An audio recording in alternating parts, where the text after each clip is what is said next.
Sa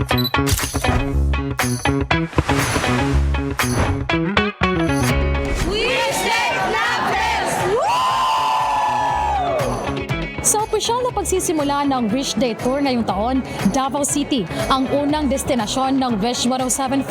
Kaya naman, ang mga wishers mula sa iba't ibang panig ng Mindanao ay bumiyahe patungo dito sa Durian Capital of the Philippines upang maranasan ang kakaibang concert film experience na hatid ng Wish Day Concert. Matapos masaksihan ng mga Davaoenyo ang Wish Date Endless noong nakaraang taon, muling dinala ng KDR Music House at Wish 1075 ang isang panibagong kwento ng pag-ibig, ang Wish Date Love Tales.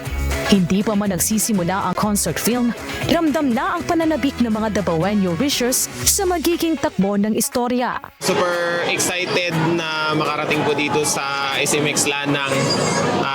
Bunga po ng gusto po naming ma-experience ng live yung Wish Date concert po ngayon, yung Love Tales na yun nga po kung paanong dati nasa Medium lang kami, nasa YouTube lang kami nakapanood.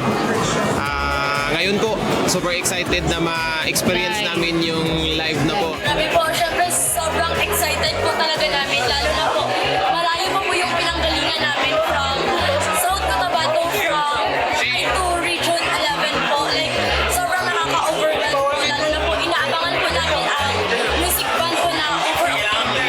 So, grabe po, nakaka-excite po talaga, lalo na first timer po kami makatalo ng Wish Day concert po.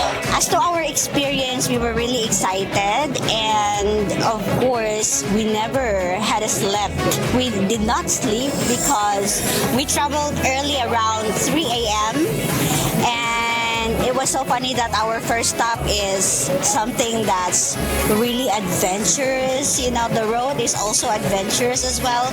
Going here to Davao is very exciting because the road itself is really exciting from Butuan City going here. Sa bawat hugot lines, sabayan pa ng makaantig damdaming pagtatanghal ni na Amiel Sol, Over October at Aquila Paking.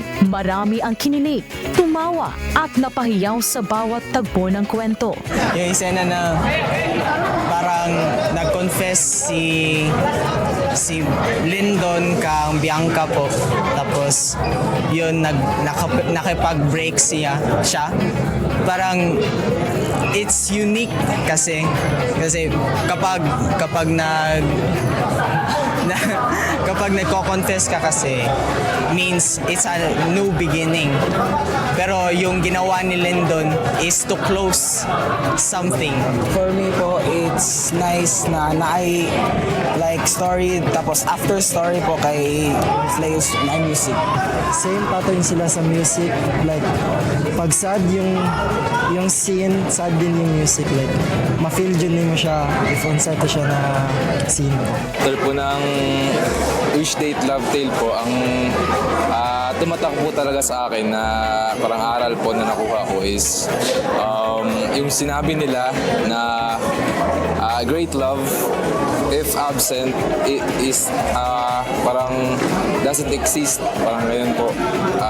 Tumatak po siya sa akin kasi po it makes sense naman kasi kahit even though gaano kalaking kalaki yung pag-ibig mo, pero wala ka dun na ipakita yung pag-ibig mo na yun, parang hindi rin siya nag-i-exist po. Yun po yung tumatak sa akin.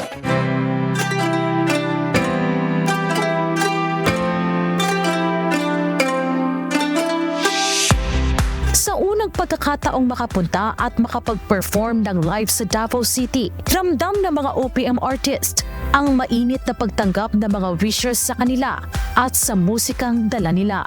Grabe yung, alam mo yung nakapatay pa yung ilaw, makita ka pa lang nila. Grabe yung appreciation nila sa amin. Ramdam na ramdam ko yung welcome nila. Masaya ko lagi kapag napupunta ako sa ganito kalayong lugar na malayo sa amin, na at the same time sobrang saya pa rin ng tao na nakikita nila ako. Parang ang nakakataba talaga ng puso na umaabot pala dito yung music ko. Tapos, well, kanina pa nga lang, nag-aayos pala kami ng gamit. Parang nararamdaman ko na yung energy. So, sobrang saya talaga. Kanina during one of our songs now, 1, 2, 3, we had a segment where we went down to the crowd, and to be honest, it's something that we like doing, so we do it a lot. But it's just so nice kasi here parang everyone is so enthusiastic. Everyone met with us, lumapit sila, and it's nice kasi syempre when we get to perform, parang it's that little part of our set where we connect more with the people. Lapis ang kanilang pasasalamat sa pag-imbita ng Wish 107.5 at walang sawang pagsuporta ng kanilang mga tagahanga. Those 11 years, grabe ang naging suporta, ang naging impact ng Wish sa OPM. Grabe yung naging suporta nila. Nagkaroon kami ng platforms, yung mga original songs, nagkaroon ng platforms na maikalat pa, mai-broadcast. So, yun, very grateful kaming mga artists sa mga platforms like Wish na tumutulong, sumusuporta sa OPM. Bringing artists to different parts of the Philippines and allowing our music to have a different life through the stories that they tell. So, ang ganda kasi habang pinapanood ng mga audience members itong palabas na ito, pati sila parang naisip nila, uy, pwede din tong soundtrack sa buhay ko. Mas nakaka-relate na sila. As an OPM artist at lahat naman ng musician dito sa Pilipinas, pangarap makapag-Wish bus, di ba? So sobrang laking bagay na ma-feature ng Wish, ganyan. Lahat ng anything that has to do with Wish ay sobrang laking tulong sa pagbo-boost ng platform ng isang artist. So sobrang grateful talaga namin sa Wish. Sa pagtatapos ng gabi, hindi lamang mga alaala ng awitin ang bitbit ng Wishers pauwi, kundi ang mga kwentong nagpapaalaala na ang pag-ibig, kahit man dumaan sa pagsubok, ay nagwawakas pa rin sa pagtanggap at pagpapatawad. Marcel Montaño, UNTV News and Rescue.